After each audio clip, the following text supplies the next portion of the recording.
आज मैं आप लोगों को ब्लैकमेलर की कहानी सुनाने जा रही हूँ। यह फ़ोटो नैना के बेडरूम में पिछले 4 सालों से लगा था। सास ने कहा था कि सुंदर बच्चे का फ़ोटो देखने से बच्चा भी सुंदर ही होगा। बच्चे की राह देखते देखते पिछले साल उसकी सास चल बसी। खाना पीना खत्म कर नैना नाइट लाइट की मध्यम रोशनी में मर्फी बॉय के फ़ोटो को देखे जा रही थी। तभी पति समर ने कमरे में प्रवेश करते हुए कहा, मैंने डॉक्टर से अपॉइंटमेंट ले ली है, अब हमें चलकर टेस्ट करा लेना चाहिए। देखे डॉक्टर क्या कहता है। हाँ, पर यह पहले होता तो अम्मा जी की इच्छा पूरी होने की उम्मीद तो ज़रूर रहती। आज से पहले डॉक्टर ने कभी दोनों को टेस्ट कराने के लिए नहीं कहा था। तुम्हारी सहेली जो डॉक्टर है उसने भी कहा था कि कभी कभी प्रेगनेंसी में देर हो जाती है। वैसे हमने भी 1 साल तक परहेज़ बरता था। समर ने ग्रेजुएशन के बाद एक प्राइवेट कंपनी में स्पोर्ट्स कोटे से नौकरी ज्वाइन कर ली थी। वर्ल्ड स्टेट लेवल पर बॉक्सिंग चैंपियन था।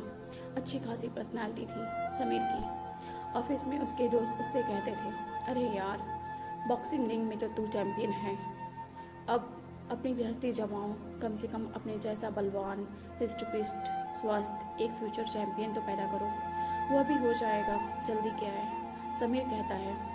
अब शादी के 5 साल बाद नैना और समर दोनों ने डॉक्टर के इस विषय पर सलाह लेने की ज़रूरत महसूस की। डॉक्टर इन दोनों को कुछ टेस्ट किए और फिर 2 दिनों के बाद जब वे मिलने गए तो डॉक्टर बोला, आपकी रिपोर्ट्स तैयार हैं।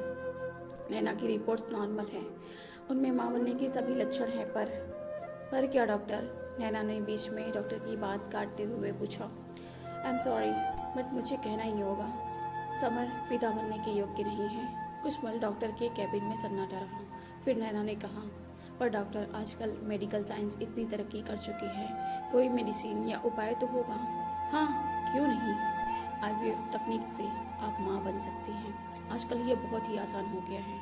किसी सक्षम पुरुष के शुक्राणु का इस्तेमाल करके आप बच्चे को जन्म दे सकती हैं। डॉक्टर, इसके अलावा और कोई उपाय नहीं है? सॉरी, इसके अलावा एक ही उपाय बचता है कि आप किसी बच्चे को गोद ले लें। आप लोग ठीक से विचार करके बता दें, मैं थोड़ी देर में आता हूँ। अगर आप कुछ और समय चाहते हैं तो आप अपनी सुविधा में अपना फैसला ले सकते हैं। नैना और समर दोनों में कुछ देर तक डॉक्टर के क्लिनिक में बैठे बैठे विचार किया कि अब और देर करने से कोई लाभ नहीं होगा और बच्चा आईवीएफ तकनीक से ही होगा। नैना ने मन में सोचा कि इससे उसे मातृत्व का अनुभव भी होगा। फिर दोनों ने डॉक्टर को अपना फैसला बताया। डॉक्टर बोला, वेरी गुड, आपके कुछ और टेस्ट होंगे। मेरे क्लिनिक में कुछ डोनर्स के सैंपल हैं, देखकर 1-2 दिन में आपको खबर दूंगा। कोई बड़ा प्रोसेस नहीं है, जल्द ही आपका काम हो जाएगा। 1 सप्ताह के अंदर ही नैना आईवीएफ तकनीक की देन से गर्भवती हुई। डॉक्टर ने नैना को नियमित चेकअप कराते रहने को कहा।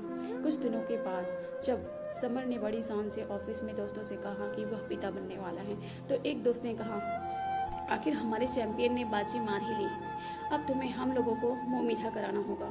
दोस्तों के कहने पर ऑफिस की कैंटीन में ही उन्हें मिठाई खिलाई। दोस्तों ने उससे कहा, इस छोटी मोटी पार्टी से तुम बचने वाले नहीं हो, हम लोगों को सब परिवार पार्टी देनी होगी। ठीक है, वह भी होगी। करीब 4 महीने बाद डॉक्टर ने नैना से कहा, आपके बच्चे की ग्रोथ बिल्कुल ठीक है, अब आप निश्चिंत रहें, आपका बच्चा स्वस्थ और हेल्दी होगा।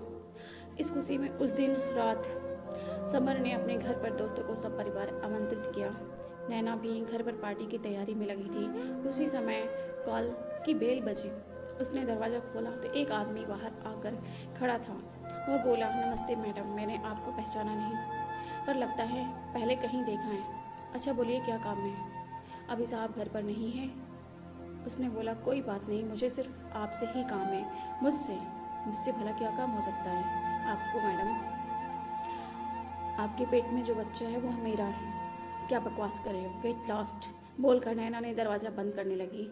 उस आदमी ने हाथ से दरवाज़ा पकड़कर कहा, अब मेरी बात ध्यान से सुनिए, वरना बाद में शर्मिंदगी होगी और पछताना पड़ेगा।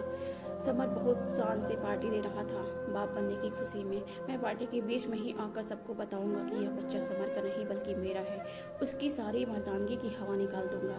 मैं, नैना और समर दोनों ने आईवीएफ की बात छिपा रखी थी और अभी तक सभी से बता रखा था कि यह बच्चा उनका अपना है। वह डर गई।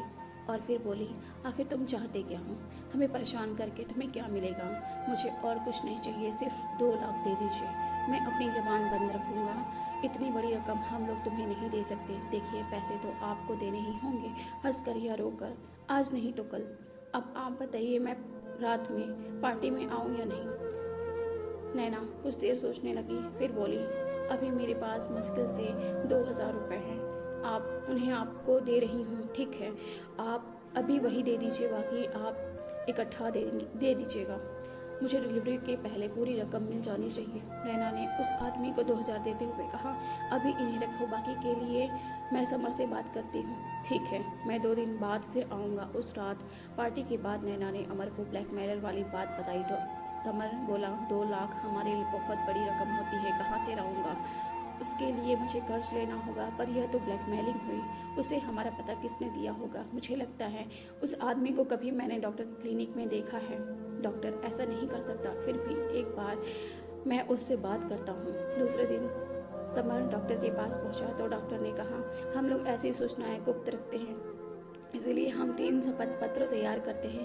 पहला, IVF के लिए आप दोनों की सहमति का होना बहुत ज़रूरी है। दूसरा यह कि आप लोग कभी डोनर के बारे में जानकारी नहीं लेंगे, और अगर किसी भी तरीके से आपको यह मालूम हो जाए तो आप इसे किसी को नहीं बताएंगे, और साथ ही आपके बच्चे का डोनर की संपत्ति पर कोई उसका अधिकार नहीं होगा।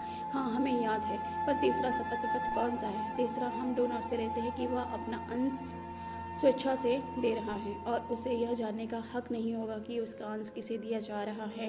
अगर किसी तरह उसे पता चल भी जाए तो वह इसे किसी को नहीं बताएगा, और होने वाले बच्चे पर उसका कोई अधिकार नहीं होगा। फिर तुम मेहनत कर क्यों नहीं कर कमाते हो? चलो मेरे 2,000 रुपये वापस करो। वह आदमी अपनी जेब से 500 का एक नोट नैना को देते हुए बोला, मैडम अभी मेरे पास इतने ही हैं, इन्हें रख लो, बाकी मैं जल्द ही लौटा दूंगा। नैना ने नोट उसे लौटाते हुए कहा, इसे अपने बच्चों के लिए खिलौने और मिठाई मेरी तरफ से दे देना। बेहतर होगा कि तुम आगे से इस तरह के गलत काम न करने का वादा करो। नोट वापस लेकर ब्लैकमेलर वहाँ से तुरंत खिसक गया। उसे जाने के बाद नैना ने पति से पूछा, क्या तुमने सचमुच पुलिस को फ़ोन किया है? नहीं, एक झूठ तुमने कहा और दूसरा झूठ मैंने कहा। चलो, बला टल गई। और फिर दोनों हंस पड़े।